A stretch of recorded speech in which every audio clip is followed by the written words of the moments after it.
Good afternoon, everyone, and thank you for joining this seminar on implementation science and overview of hybrid effectiveness implementation designs.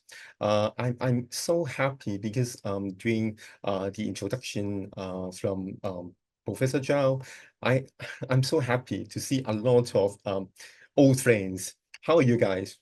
For those, okay, who don't know me, let me introduce myself. My name is Arkers Wong, and I'm an associate professor in the School of Nursing, and I'm currently a director of the Joint Research Center for Primary Healthcare. And actually, this leadership role has further strengthened my commitment to translating research into the clinical practice and into a real-world practice, I can say. So please allow me to talk about a little bit about myself. My research focus on developing and implementing and also evaluating structured digital intervention programs to enhance the self-management and self-care among community dwelling older adults and people with chronic diseases. So, however, I always think once these programs were shown to be effective, what and how should I do to sustain and scale them in real-world settings over a long term? So I discussed with district health centers, I discussed with many non-governmental organizations, and we all think that conventional randomized control trial, that means the RCT, alone may not be efficient and also, I mean, sufficient. So they do not fully address questions of implementation, adoption, and also sustainability in the real-world practice. So that's why I have shifted much of my recent work toward implementation science. I have been exploring different implementation science models, frameworks, and also study designs to support the successful delivery and long-term sustainability of effective interventions in real-world settings so that more people can be benefited. Today, I will introduce one important type of implementation science study designs, that is hybrid effectiveness implementation designs. So I would not and should not claim to be an implementation science expert yet, but over the past few years, I have gained understanding, I have gained experience in working with this design. So since 2021, I have obtained a few research grants using hybrid effectiveness implementation designs. To me, this is not only a reflection of my growing understanding with the design, but also a signal that Hong Kong government, they are placing increasing value on implementation-focused research. So I hope that after today's seminar, you will become more interested in this approach and begin to consider how implementation science can inform your next research program in your own setting. So here's what we will cover today. First of all, an overview of implementation science and hybrid effectiveness implementation designs. Second, key types of hybrid implementation effectiveness designs. And third, strategies for simultaneously assessing implementation outcomes and intervention effectiveness within a single study. And fourth, how to design study by adopting hybrid effectiveness implementation designs and integrate this into your own work settings. So let me take a light-hearted pause here and share a simple but important message about research. If you look at the left-hand side, everything looks perfect, right? It is a tidy and controlled laboratory. The mouse is running on the treadmill and the scientist is closely observing it. So now look at the picture on the right-hand side. This is the real world. It is much more chaotic. The same mouse, this time is not running on a treadmill. This time is running for its life because, the cat is chasing it. So this funny comparison actually reflects a very serious point in research. Something may work very well in a controlled setting, but this does not always mean it will work in a real world. So real world are very complex. People have different needs. workflows are busy, and resources are limited. Many unexpected things can happen. So this is why implementation science is so important. It helps us understand how to bring effective interventions into real-world settings and make it work in practice.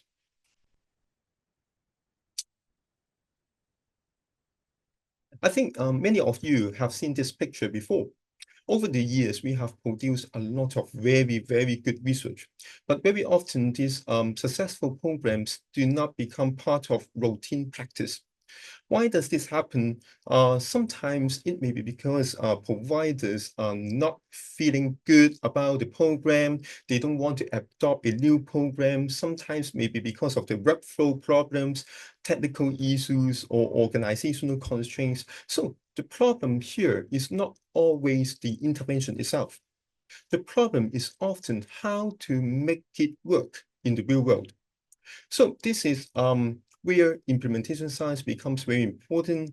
It helps us identify, for example, facilitators and barriers, and it helps us to bridge the gap between what we know from research and what we actually do in practice. So what exactly implementation science is? There are several definitions in the literature, but they all point to the same core. One widely used definition from the National Institutes of Health describes implementation science as the scientific study of methods to promote the systemic uptake of research findings and other evidence-based practice into routine practice, with the goal of improving the quality and effectiveness of health services and health outcomes. In simpler words, implementation science is about making sure research does not stay in academic journals. It is about putting evidence into actions in the settings where people actually receive care. So what are the key objectives of implementation science? First, it helps facilitate the uptake of research findings into real-world practice. Research should not stop at discovery. It should lead to impact. Second, it helps us understand the barriers and facilitators to adoption. Third, it helps us develop effective and sustainable implementation strategies. Scientific evidence is essential, but by itself is not enough. We also need practical approach that can work across different settings. So traditionally, research often follows a staged pathway. We begin with efficacy studies, which test whether an intervention program is feasible and is workable under an ideal and highly controlled environment. This process may need 1 or 2 years. Then we move to effectiveness studies. As you all know, we divide participants into different groups, right? Usually 2 groups, and compare their intervention, which intervention is better. We need maybe 2 to 3, okay? 2 to 3 years to do this. Finally, we conduct implementation research to understand how to deliver and sustain that intervention program in routine practice. It may cost another 2 to 3 years, maybe. So in total, we may need maybe more than 10 years if we follow this pathway. So is it a good way? Of course not. 10 years, although may not be a main problem, but we may have to spend high costs and even delay an evidence-based program that can be integrated into practice. So that's why we come to hybrid design. This hybrid design addresses these problems by combining elements of clinical research and implementation research within a single study. In other words, we can evaluate not only whether an intervention works, but also whether it is feasible and practical to implement in real-world settings in one go. And there are 3 main types of hybrid designs. I will talk about this in the next slide. So we have type 1, type 2, and type 3, and it is a type 1 hybrid design. The main goal of type 1 is still to evaluate the effectiveness of the intervention program. However, at the same time, we also can collect information about implementation. In other words, we try to understand the context of delivery and identify what may support implementation and what may hinder it. For example, we may explore the facilitators, we may explore the barriers by using qualitative methods such as interview, focus group interviews, or observations. So at this stage, the implementation strategies are usually not formally tested. However, the study gives us an important implementation insights and prepare us for developing implementation strategies later on. In a hybrid type 1 design, we often use our implementation framework to help us understand what is happening in real-world delivery. So one commonly used framework is WeAIM. So WeAIM helps us evaluate implementation in a structured way across 5 important domains: reach, effectiveness, adoption, implementation, and maintenance. So I will talk about the reach first. Reach asks who is actually benefiting. For example, are we reaching the intended population, and are the participants representative of the people who we want to serve? Some questions like this. And for the second one, of course, effectiveness. Effectiveness, of course, we want to ask whether the intervention works. And third, the adoption. Adoption looks at whether organization and individuals are willing to use the intervention. What factors, what facilitators, what barriers affect the decision to adopt it? Fourth, implementation. Implementation examines how well the intervention is delivered. In a simple word, that means fidelity. I think who has done research will know this word, fidelity. Is it carried out as planned? This is what we call fidelity. And finally, the maintenance. The maintenance asks whether the implementation or intervention can be sustained over time. We continue after the initial period. Can we sustain the program long term? Do we have the resources to sustain it? So usually we will also calculate the cost effectiveness in the maintenance aspect.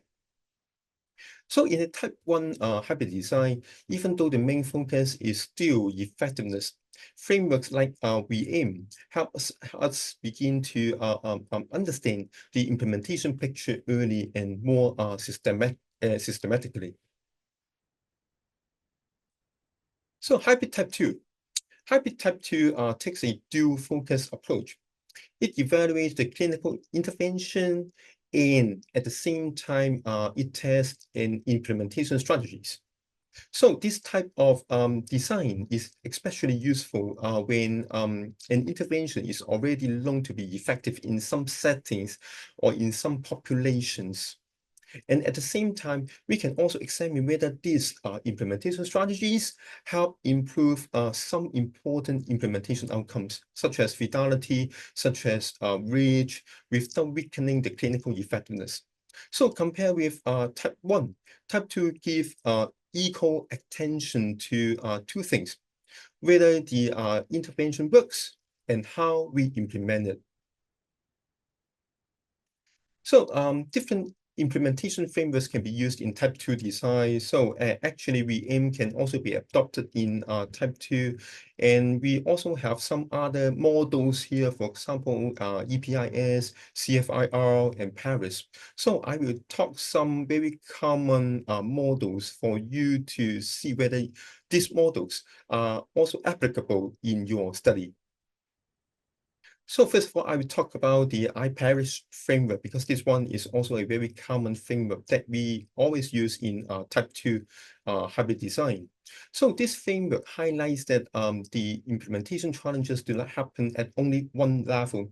They can arise at multiple levels, including the recipients, the local and organizational context, and the outer context such as the healthcare system and policy environment. So if we want an intervention to be implemented smoothly and sustained in a particular setting, we need to pay attention to all of these levels, not just the intervention itself. So let us begin with the step 1 of the framework, which focuses on the characteristics of the innovation we want to implement. An important part of this step is to engage key stakeholders.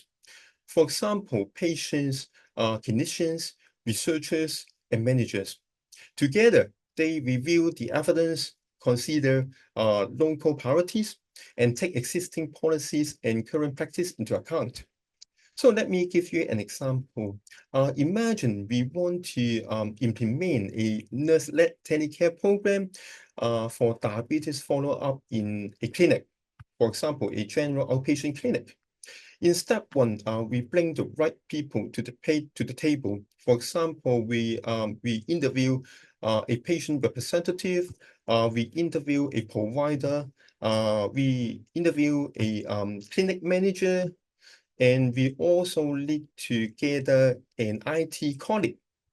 Then, after asking them questions, we review the evidence. We also ask one question. For example, does this program add value compared with the existing program? Do we have the manpower of doing orders, etc.? So if all the answers for this are yes, then of course we can proceed to doing this study, or we can proceed to plan this study. So by the end of the step 1, the goal is simple. The intervention has evidence, and you got early buy-in from the stakeholders, who is very crucial to implement this program. And for step 2, the step 2 focuses on the recipients. At this stage, we need to understand the participants or service users. For example, are they motivated? Are they ready for change? What concerns do they have? What barriers do they see? For example, a nurse may agree that a new program is very, very useful. However, they may worry about their workload, right? Because their work is very busy, always very busy. So if we add something new to them, is it a good thing for them? Are they motivated to do this program? And on the other hand, if we want to ask the patients, okay, patient may be very interested, but may also feel unsure about using technology, because some of the patients may have very low digital literacy. So in step 2, we use conversation again, we use interviews, and we use some simple assessments to understand these issues early.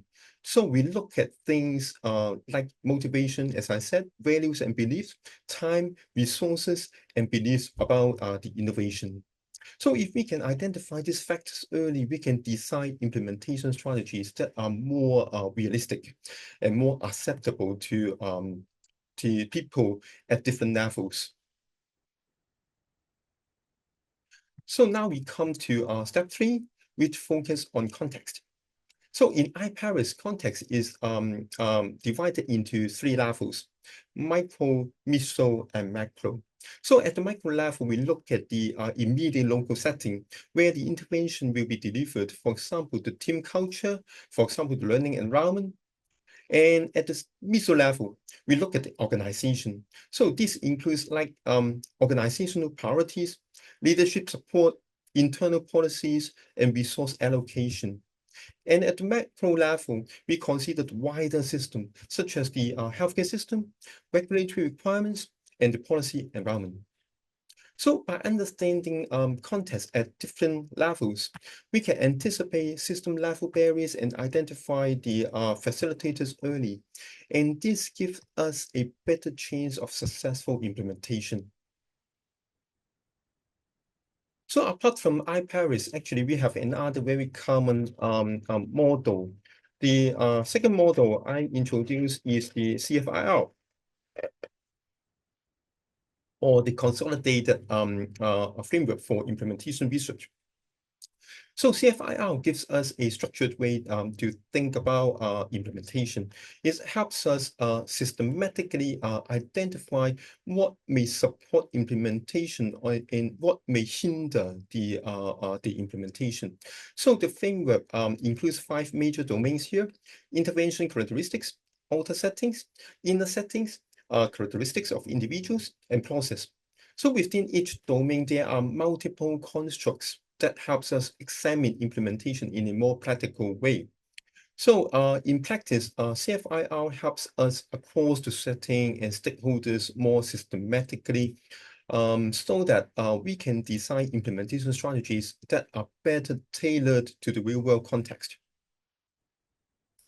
So let me give a simple example of how CFIR can be used in practice. I use the same example, that is the nurse-led telecare program to DM patients in a clinic.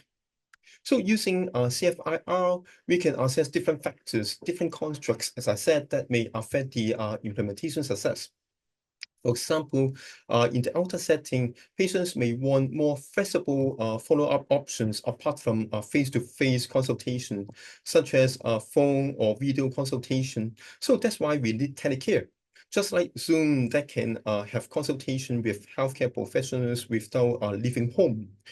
And in the inner setting, the clinic may not yet have an infrastructure that can support Zoom. They may not have workflow support or IT resources that can deliver the program smoothly. And under the characteristics of individuals, frontline staff may need training or experience before they feel comfortable to provide telecare service to the patients. And in the process domain, we also need to think about how the program will be introduced, who will lead it, and how progress will be reviewed. So by identifying these issues early, we can design more targeted strategies. So you can see we can implement or we can plan, for example, staff training, we can plan IT support, workflow adjustment, leadership engagement, etc. So this makes implementation more realistic and increase the chance of long-term success. So now let's move on to type 3 design. So priority in type 3 actually is reversed. The main focus this time is to evaluate the implementation strategy, while clinical outcomes actually we will also evaluate. However, this is the secondary outcome. So this type of hybrid type 3 is especially useful when we know that the intervention itself is already supported by evidence. And the main question is how we can implement this at scale. So in type 3, we usually compare different implementation strategies because implementation usually happens at the surface level. So these studies often use cluster randomization instead of at individual level. So the slide shows one example of an implementation strategy that may be tested in a hybrid type 3 model. So on the left-hand side, we can call it internal facilitation. A staff nurse within the hospital needs the implementation of the fall prevention program.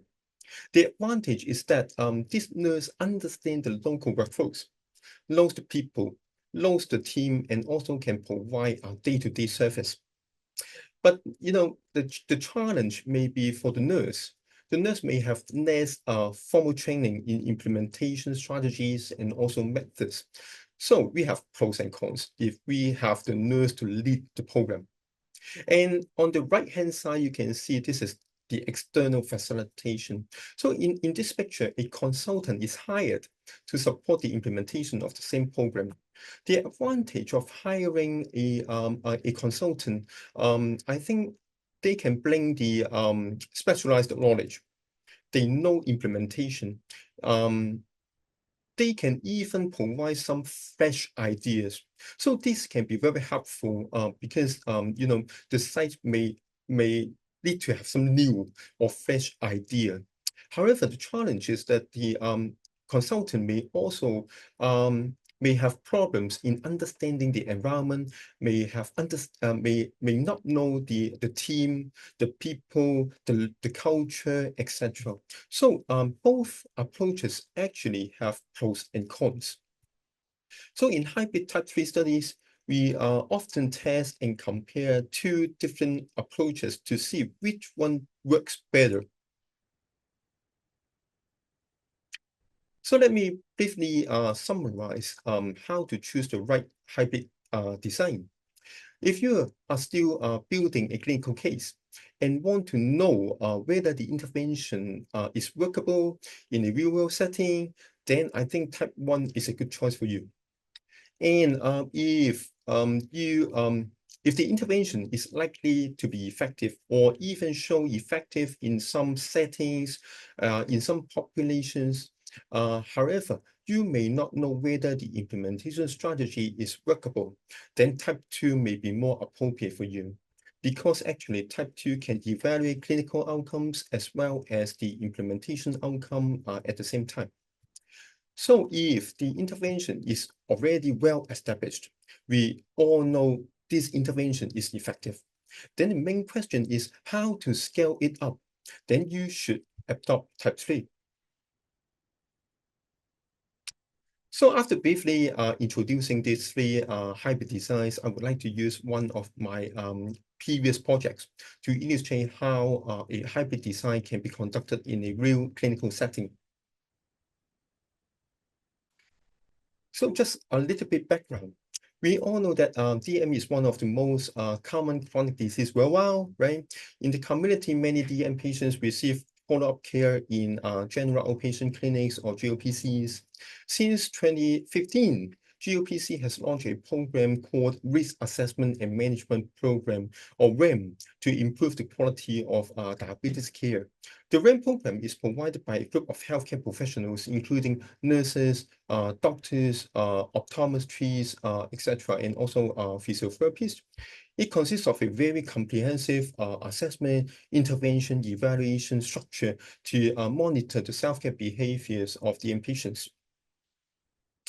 Um, previously, previous studies have shown that RAM can improve the standard of care for DM patients. However, the traditional face-to-face delivery model also creates practical limitations, including long waiting time in clinics and travel time and cost for patients and even their accompanied persons. So in this case, adding telecare to the RAM program may provide a more flexible and potentially more cost-effective care model.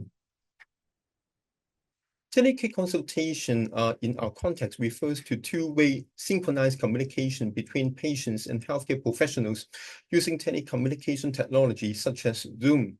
In recent years, telecare has become an increasing trend in service delivery. Right now, actually, Go also has this function, right? So evidence from RCT has been very, very encouraging. However, most of these studies were relatively preliminary, and many were small individual trials. Although they showed that telecare consultation was not inferior to face-to-face consultation for patient outcomes. Telecare has rarely been fully mainstreamed and sustained in service settings. For example, one study showed that telecare consultation reduced face-to-face visits by 33% in the first month, but this effect was not sustained after 1 year. Maybe there are problems during the implementation process that they have not explored. For example, technical issues, operational challenges, confidence of patients in using telecare, etc. So this is exactly why a hybrid effectiveness implementation design is useful. It allows us to test clinical effectiveness while also evaluating implementation issues at the same time. So based on this background, we conducted a type 1 hybrid effectiveness implementation study to examine whether a telecare enhanced RAM program was both clinically effective and feasible to implement. We had two main objectives. The first objective was to examine the effectiveness and cost effectiveness of an enhanced RAM program using telecare consultation, compared with conventional clinic consultation for patients with diabetes. The second objective was to explore implementation outcomes, specifically the reach, adoption, implementation, and maintenance of the telecare enhanced RAMP program in GLPC. We asked to what extent the program achieved meaningful reach, adoption, implementation, fidelity, and also maintenance in routine practice. So this study adopted, as I said, a hybrid type 1 design involving 700 patients with diabetes. Randomization was conducted at the cluster level in 8 clinics.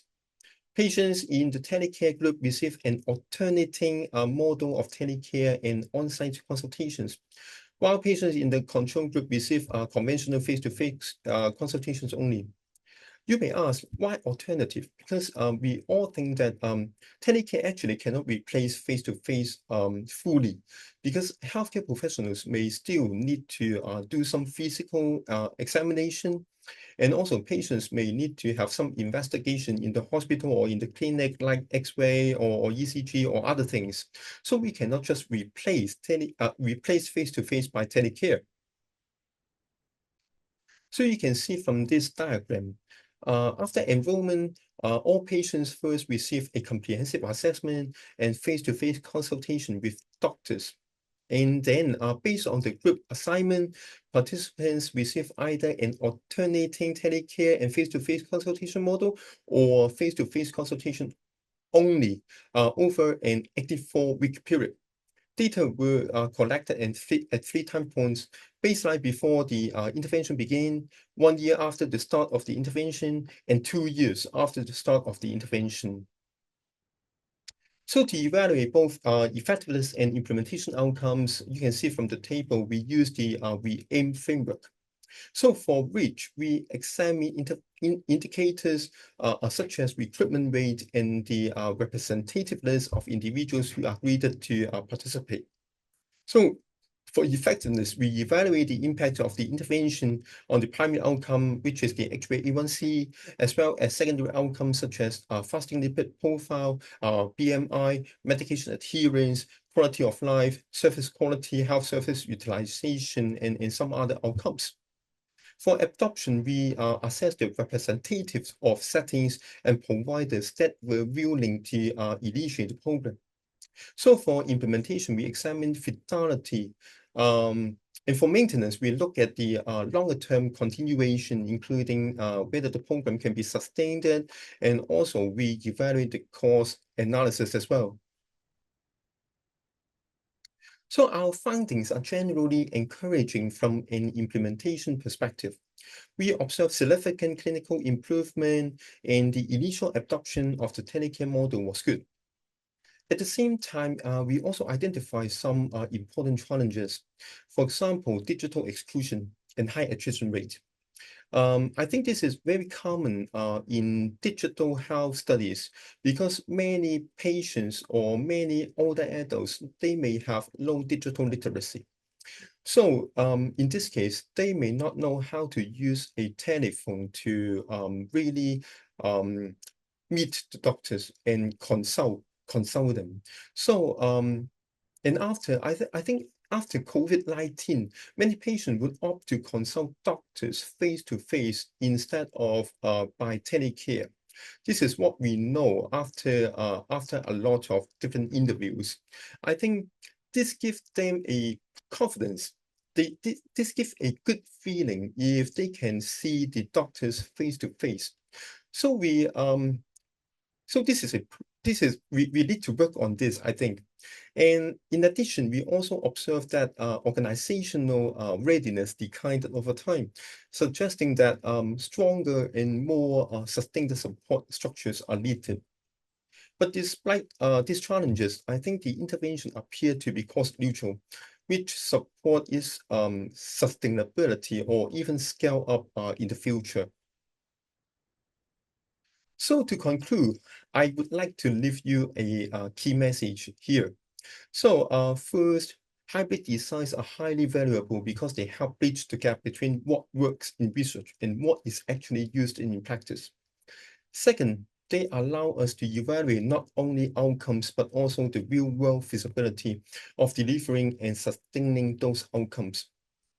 Third, frameworks such as WeAIM, CFIR, and iParis can help us systematically identify barriers and also design better implementation strategies and strengthen sustainability planning. So ultimately, if we want the research to create real impact, we need to design for implementation from the beginning. That means fitting the intervention to the context, encourage stakeholders early, and also address digital literacy, address equity as a core consideration rather than an afterthought. I would like to close with a message from Kurt Lewin. There is no research without action, and no action without research. I think the idea is especially important in healthcare today. If research stays only in paper, in publications, it may be scientifically strong, but its impact is limited. And at the same time, if we introduce changes in practice without research, we may just know, whether they are, we may not know whether this is effective, whether this is safe, and whether we can also sustain this in the real setting as long as we want. So what we need is a strong connection between these two. And this is exactly why implementation science matters. It helps us move beyond the question of whether an intervention works, and also ask how it can be delivered, adopted, and sustained in real-world settings. So as we continue developing new interventions, I hope we all design for implementation from the beginning so that our work can not only provide evidence, but lasting impact for patients, organizations, as well as the society. So that's the end of my presentation. Thank you so much.